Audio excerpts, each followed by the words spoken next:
Natalie Reed sat perfectly still across from her husband, her hands folded in her lap beneath the white linen tablecloth. The restaurant hummed with quiet conversation and the gentle clink of silverware against fine china. Soft violin music drifted through the warm air, mixing with the rich aroma of garlic, tomatoes, and fresh bread. She'd been looking forward to this evening, or at least she'd tried to convince herself she had. For years of marriage should mean something worth celebrating. "You're slouching again," Derek Hammond said without looking up from his menu. His voice was low, controlled, the tone he used when he wanted to correct her without drawing attention. "Sit up straight. People can see us."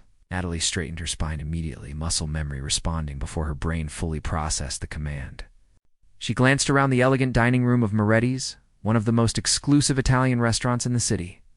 Crystal chandeliers cast warm light over dark wood tables, each adorned with fresh flowers and flickering candles.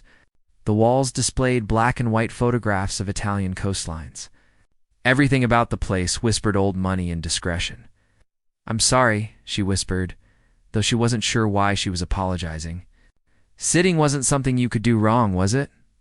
But with Derek, everything had rules she hadn't known existed until she'd broken them. The perfect facade. Derek set down his menu and smiled at her, expression never quite reaching his pale blue eyes. He looked handsome tonight in his charcoal suit and burgundy tie, his sandy hair styled perfectly, his jaw clean-shaven. To anyone watching, they probably looked like an attractive young couple, enjoying a romantic evening. No one could see the way her stomach twisted into knots whenever he smiled like that. "Let's get the lobster ravioli," he said, making the decision for both of them as he always did. "And the house wine, red. You like red, don't you?"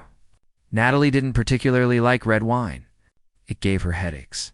But she nodded anyway, because disagreeing about wine would lead to a lecture about how ungrateful she was.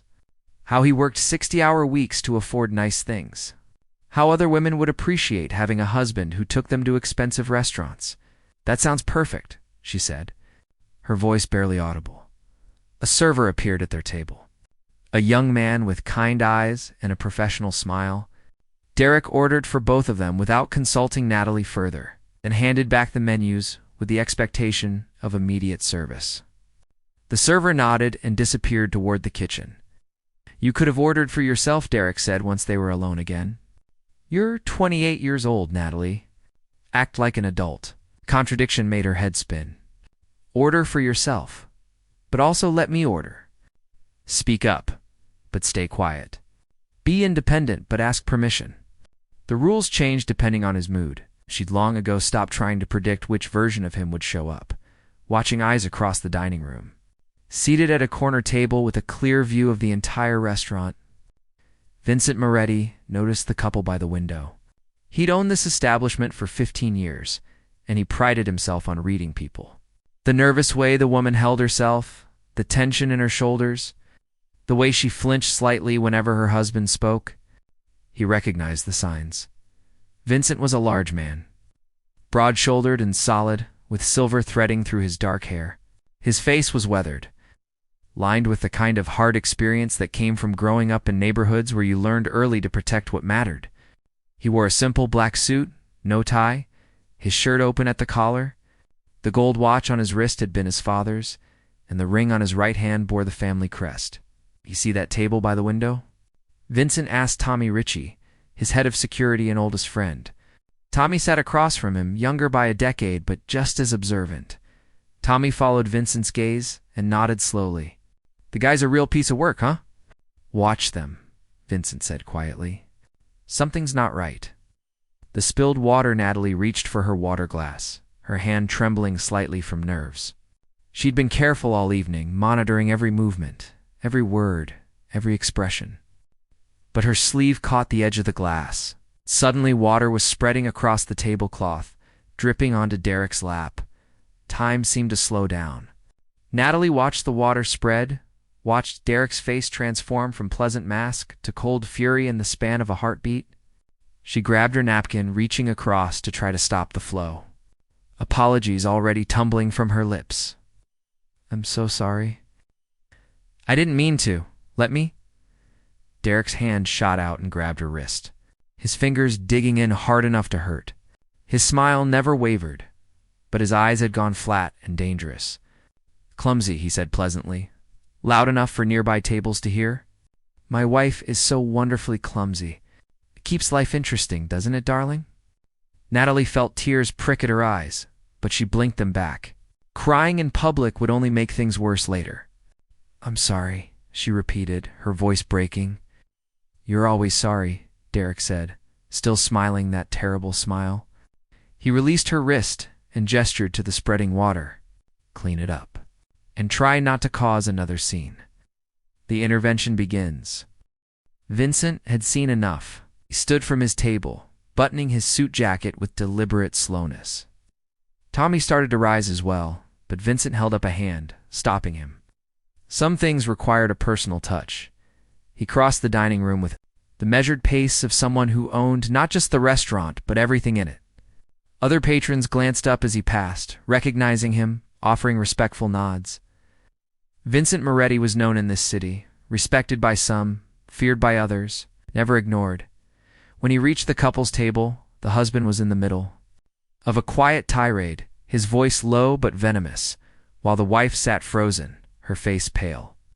Vincent cleared his throat softly. "Excuse me," he said, his accent carrying the music of his Italian heritage. "I couldn't help but notice there's been a small accident. Please allow me to have the staff bring you fresh linens and perhaps move you to a more comfortable table. On the house, of course." Derek looked up, annoyance flickering across his face before he smoothed it away. "That's not necessary. We're fine," Vincent said, and something in his tone made it clear this wasn't really a suggestion. "Natalie, was it? Your husband mentioned your name?" "I'm Vincent Moretti. I own this restaurant." Natalie's eyes widened slightly. She'd heard of Vincent Moretti. Everyone in the city had. Stories circulated about his family, about connections. Two organizations that operated in shadows about his reputation for being generous to friends and merciless to enemies. But looking at him now, all she saw was a man with kind eyes who was offering her a moment of kindness. "Thank you," she managed to say. "That's very generous, Mr. Moretti." Derek's jaw tightened. He didn't like other men paying attention to his wife, didn't like being overridden in public, didn't like the way Vincent Moretti stood there with quiet authority that made Derek's own importance seem small by comparison. "Really? We're fine," Derek insisted, his voice hardening. "I'd appreciate it if you'd let us enjoy our anniversary dinner in peace." Vincent's expression didn't change, but something shifted in his eyes, something that made even Derek hesitate. "Of course," Vincent said smoothly. "But should you need anything at all, you let me know. I take care of my guests, all of them." He looked directly at Natalie when he said it, and she felt something loosen in her chest, just a fraction. Someone had noticed. Someone cared enough to stop and offer help, even if she wasn't brave enough to accept it yet. As Vincent walked away, Natalie dared a glance at Derek and saw the fury simmering beneath his composed exterior. The night was going to be bad. She could already feel it the way she'd learned to predict storms by the pressure in the air. But for just a moment, she'd felt something she hadn't felt in years. She'd felt seen. The phone called 20 minutes after Vincent Moretti's interruption. Derek's phone buzzed against the table. He glanced at the screen, and his expression shifted from irritation to focus. "I need to take this," he said, standing abruptly. "It's the Henderson account. Don't move. Don't talk to anyone. And for God's sake, don't touch anything else." Natalie nodded. Watching him weave through the tables toward the restaurant's entrance where he could take the call in private. The moment he disappeared from view, she exhaled a breath she hadn't realized she'd been holding. Her wrist ached, where he'd grabbed her, and she rubbed it gently under the table, feeling the tender spots that would bloom into bruises by morning. She stared at the fresh tablecloth the staff had brought, at the new water glass positioned carefully out of her reach, at the bread basket she hadn't dared touch. For years of walking on eggshells, of measuring every word, of becoming smaller and smaller, until she barely recognized herself anymore. "An unexpected approach. May I join you for a moment?" Natalie looked up, startled to find Vincent Moretti standing beside her table. Up close, he was even more imposing than she'd realized, but his eyes held a warmth that contradicted his intimidating presence. Behind him, she noticed Tommy Ritchie, positioned near the entrance, watching Derek through the glass doors. "My husband will be back soon," Natalie said quickly, her voice tight with anxiety. "He wouldn't like, I know," Vincent said gently, pulling out Derek's empty chair and sitting down anyway. "That's why we're going to have a very quick conversation. My name is Vincent Moretti. I've owned this restaurant for 15 years, and in that time, I've learned to recognize when someone needs help, even if they're too afraid to ask for it." Natalie's throat tightened. "I don't know what you mean. Everything's fine, is it?" Vincent leaned forward slightly, his voice soft but firm. "Because from where I'm sitting, I see a beautiful young woman who flinches every time her husband speaks.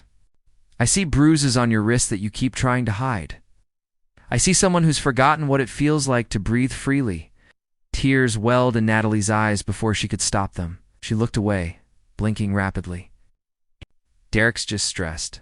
His job is demanding, and I'm not always easy to live with.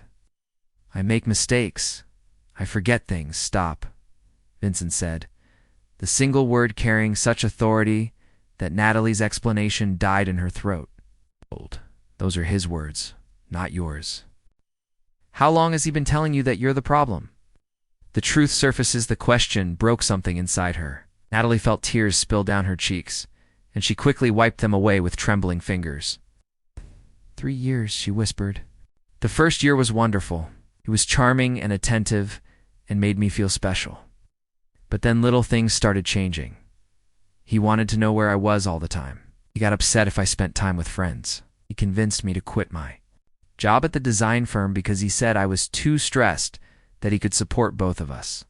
Vincent listened without interruption, his expression growing darker with each revelation. "Then he took over our finances," Natalie continued, the words flowing now that the dam had broken. "He said it was simpler, more efficient. But suddenly I didn't have access to our accounts. I started doing freelance work, just small projects, but he deposits my payments into his account, says it's our money. But I have to ask permission to buy anything, even groceries." "And the bruises?" Vincent asked quietly.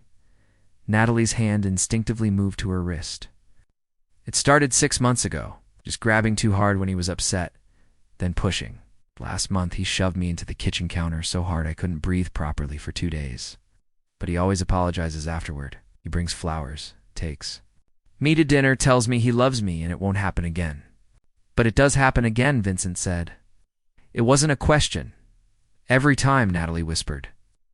"And somehow, he always makes it seem like my fault. Like if I'd just been more careful, more attentive, more perfect, he wouldn't lose his temper."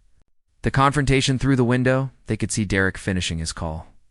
Tommy caught Vincent's eye and gave a subtle nod of warning. Vincent reached into his jacket and pulled out a business card, pressing it into Natalie's hand. "This is my personal number," he said urgently. "Front and back. The front is for the restaurant. The back has numbers for a women's shelter, a lawyer who owes me favors, and a private investigator. You call any of these numbers, day or night, and help will come. Do you understand?" Natalie clutched the card, her heart pounding. "I can't." "If he finds this, memorize the numbers and destroy the card," Vincent said. "But know that you have options. You don't have to live like this." Derek pushed through the restaurant door, his eyes immediately finding Natalie and Vincent at the table. His face flushed with anger as he strode toward them. "What the hell is going on here?" Derek demanded, his voice sharp despite his attempt to keep it low. "I told you not to talk to anyone." Vincent stood slowly, deliberately positioning himself between Derek and Natalie. When he spoke, his voice was calm, but carried an edge that made several nearby diners glance over. "I was apologizing to your wife for the inconvenience earlier and ensuring she was satisfied with our service." "She's fine," Derek snapped, moving to grab Natalie's arm. "We're leaving." Vincent's hand shot out, not touching Derek but creating a barrier between him and Natalie. The movement was casual, almost lazy, but there was steel beneath it. "Actually, your dinner hasn't arrived yet. Surely you can wait for the meal you ordered."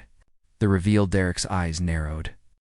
"I don't know who you think you are, but you need to step back and mind your own business." "Who I am?" Vincent's smile was cold. "I'm Vincent Moretti.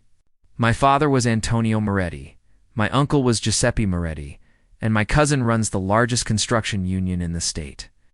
I'm a businessman who values respect above all else, and I don't appreciate watching a man disrespect his wife in my establishment." The color drained from Derek's face. Even he, insulated in his corporate lawyer bubble, knew the Moretti name, knew the whispers about their connections, their influence, their very long memory when it came to people who crossed them. "I didn't mean," Derek stammered. "You grabbed her wrist hard enough to leave bruises," Vincent said, his voice dropping to a dangerous quiet. "You berated her in public. You treat her like property instead of a person. In my culture, in my world, a man who cannot respect his wife is not a man at all." Tommy had moved closer, along with two other large men in dark suits who seemed to materialize from nowhere. Other diners were watching now, including an older woman at a nearby table who had pulled out her phone. Derek looked around wildly, realizing he was surrounded and that his carefully maintained public image was crumbling. "This is none of your concern. I'm making it my concern," Vincent said. "Here's what's going to happen. You're going to sit down, eat your dinner in silence, and treat your wife with the courtesy every human being deserves. And then you're going to go home and think very carefully about the kind of man you want to be." "You can't tell me what to do," Derek blustered, but his voice lacked conviction. Vincent leaned in close, his voice dropping so only Derek could hear. "I can do whatever I want in my restaurant. And trust me, counselor, you don't want to find out what else I can do. There are people who owe me favors, people who could make your professional life very difficult. Your law firm, Morrison and Blake, they do business with several companies my family has interests in. One word from me, ... He let the threat hang in the air. Derek swallowed hard, his bravado evaporating.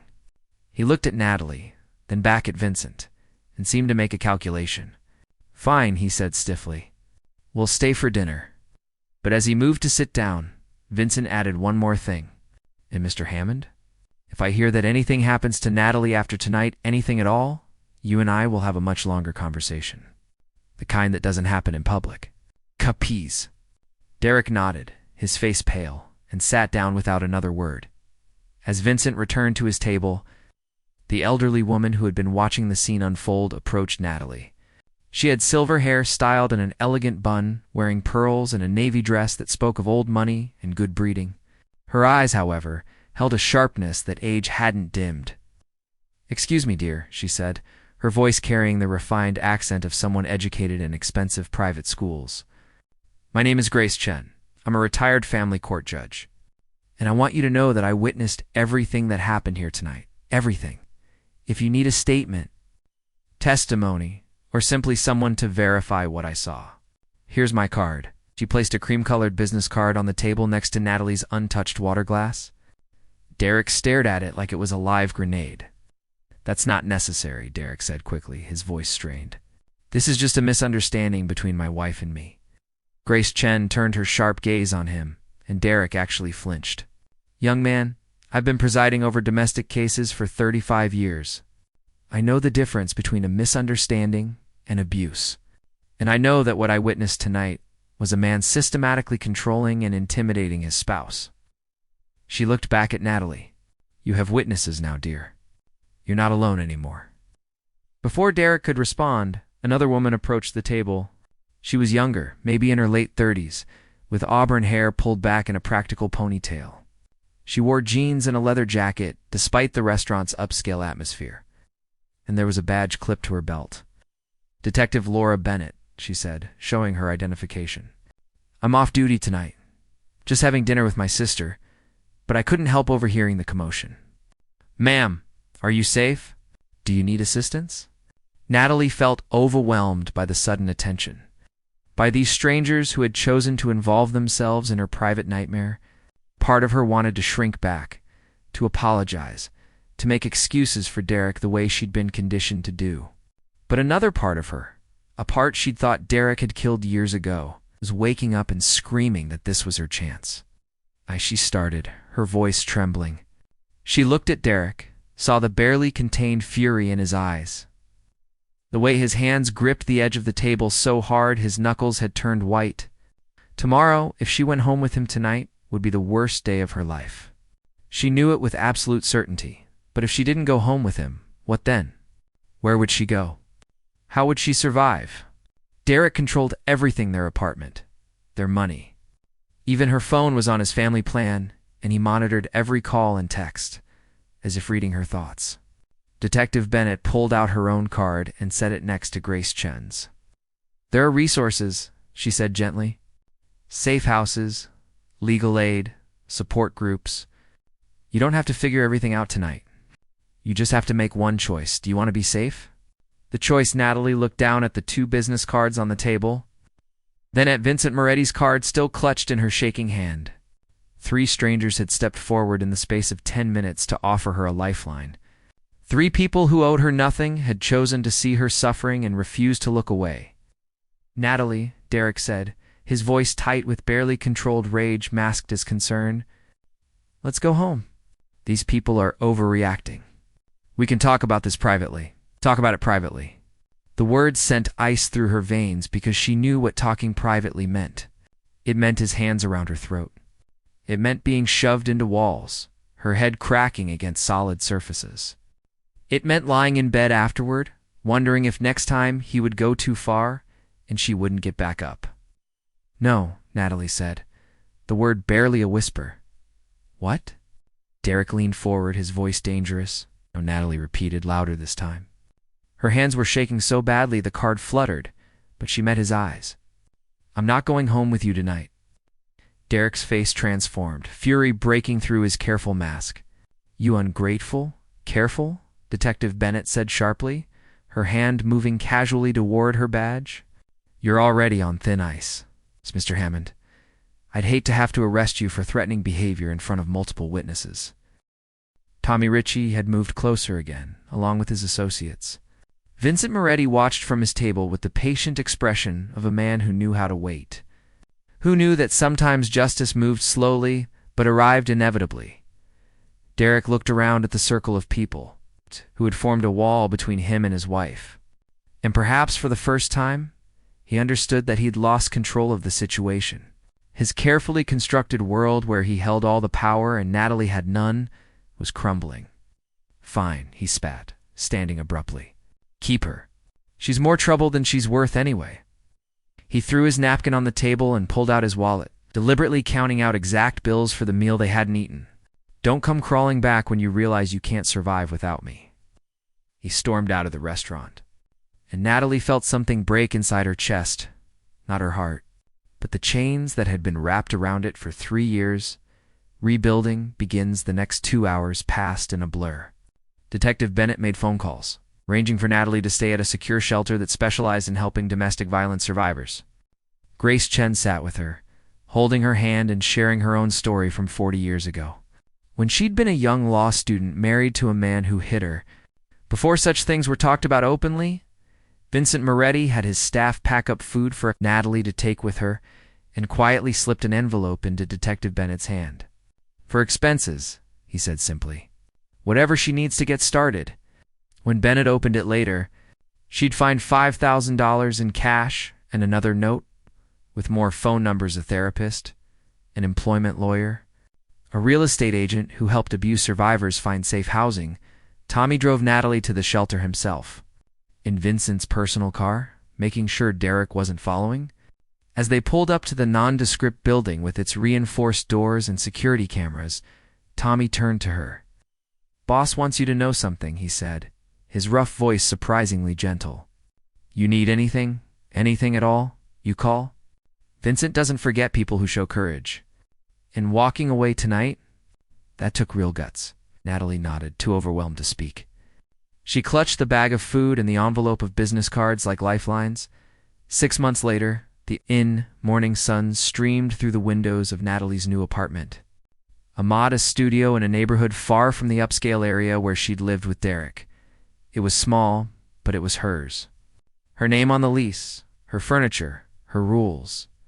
She sat at her second-hand desk, working on a logo design for a local bakery. After leaving Derek, she'd slowly rebuilt her freelance business, this time with her own bank account that only she could access. The work was trickling in steadily now, and while money was tight, she'd never felt richer. Her phone buzzed. A text from her best friend Jennifer, whom she'd reconnected with after years of Derek isolating her. "Coffee this afternoon. I want to hear about your date last night." Natalie smiled. The date had been nice, nothing serious, just coffee with a kind man she'd met at a support group meeting. It felt strange, being able to make her own choices about who she spent time with, but strange in a wonderful way. There was a knock at her door, and Natalie checked the peephole before opening it, a habit the shelter counselors had taught her. Detective Bennett stood outside, wearing her professional smile. "Good news," Bennett said, when Natalie let her in. "Derek took the plea deal. Harassment, stalking, and assault charges. He'll serve 18 months, and there's a permanent restraining order. He can't come within 500 feet of you, and his law firm fired him. Turns out several of his colleagues had suspected his behavior for years but never said anything. Your case gave them the courage to speak up." Natalie felt tears sting her eyes. But they were different tears than the ones she'd cried in the restaurant 6 months ago. These were tears of relief, of vindication, of knowing that speaking up had mattered. "What about the others?" she asked. After her story had become public, 3 other women had come forward with similar experiences with Derek from before he'd married Natalie. "2 of them are pressing charges too," Bennett said. "Your testimony was the key that opened everything up. You started something important, Natalie. You saved yourself, and in doing so, you helped save others." After Bennett left, Natalie stood at her window, looking out at the city. She thought about that night at Moretti's restaurant, about Vincent and Grace and Laura, about 3 strangers who had chosen to care when they could have looked away. She thought about how close she'd come to leaving with Derek, to letting fear keep her trapped. Her phone buzzed again. This time it was an unknown number, but the message made her smile. "Heard the good news. You were always stronger than he wanted you to believe. Table's always open if you want to celebrate." Vincent and Natalie never did go back to Moretti's restaurant. The memories were too fresh, too painful, even wrapped in gratitude. But she sent Vincent a card every year on the anniversary of that night, thanking him for seeing what others had missed, for refusing to look away, for reminding her that she mattered, because sometimes salvation comes from unexpected places. Sometimes it takes strangers choosing to be brave on your behalf until you remember how to be brave for yourself. And sometimes, just sometimes, the world aligns to catch you right when you're about to fall, and gives you the strength to stand back up and walk toward the life you deserve. Natalie Reed had found that strength, and she was never letting it go again.